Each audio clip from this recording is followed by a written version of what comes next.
Bonjour, ici Johan de Grandmaison, vice-président en relations de travail, communication et mobilisation pour le FIC SPSCN.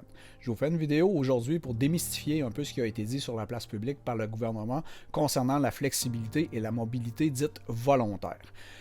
La conférence de presse que la FIC a tenue dernièrement a fait réagir fortement le gouvernement. Il y a des infirmières qui sont venues briser l'omerta du réseau, qui ont dénoncé ces pratiques de l'employeur de les déplacer de façon involontaire sur des départements où elles n'étaient pas formées et habilitées à travailler et les répercussions que ça pouvait avoir dans leur vie professionnelle.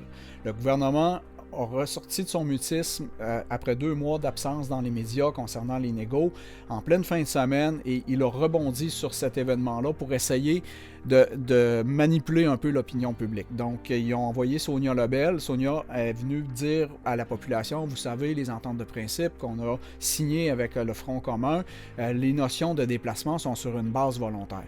Par contre, ce qu'elle ne dit pas à la population et ce qui se reflète sur la table de négo de la FIC, via les demandes que le comité de négo reçoive de la partie patronale, c'est qu'ils veulent ouvrir sur les notions de centre d'activité et c'est là le grand danger et c'est ce contre quoi on s'oppose à la FIC.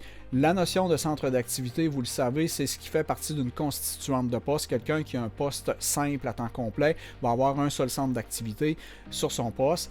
Ce que le gouvernement veut faire, c'est des fusions de centres d'activité. C'est ce qu'ils ont commencé à faire à Mauricie, centre du Québec. Il y a des établissements à Montréal, ils ont commencé à faire ça. Donc, je vous donne un exemple grossier. Si on prend les CHSLD dans la région de Québec métro, ben, ils pourraient devenir un seul centre d'activité. Donc, les gens qui ont des postes simples dans un centre d'activité ben, pourraient se ramasser à se promener partout.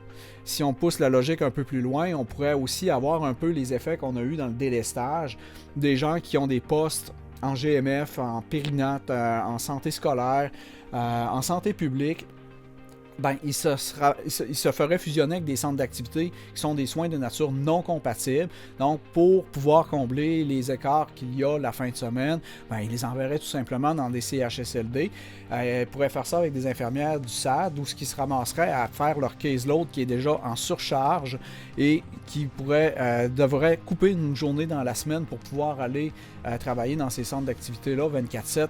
La fin de semaine. C'est un non-sens pour nous, c'est dangereux et quand on dit que nos conditions de travail sont les conditions de soins de la population, ben, c'en est l'exemple flagrant parce que l'expertise qu'on accumule au cours de notre carrière, si on se fait déplacer d'un centre d'activité à l'autre, ben, cette expertise-là va tomber et c'est les soins à la population qui vont en écoper. Donc, ceci étant dit, qu'est-ce qu'on fait avec ça? On vous invite le 16 mars 2024 à venir au grand rassemblement FIC à Québec. Le rassemblement qui commencera à midi au Musée des Beaux-Arts. On va partir du musée, on va aller jusqu'au Parlement, il va y avoir un discours en avant du Parlement et ensuite on va converger vers le centre des congrès où il y aura un artiste qui va faire un spectacle, un artiste dont le nom sera révélé possiblement aujourd'hui ou en début de semaine prochaine.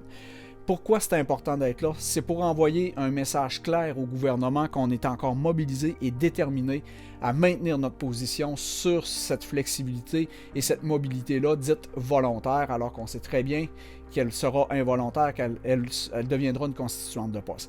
Très, très, très important qu'il y ait le plus de monde possible parce que le gouvernement compte sur le fait qu'il y a eu une période morte de 2 mois imposé par lui-même d'ailleurs, et que les gens sont démobilisés. Il espère qu'on ne sera pas participatif et qu'on ne sera pas combatif.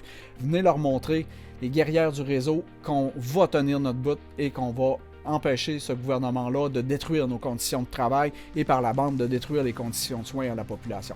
Donc le 16, j'y serai et j'espère que vous serez avec nous pour appuyer votre comité de négo. Merci, bonne journée.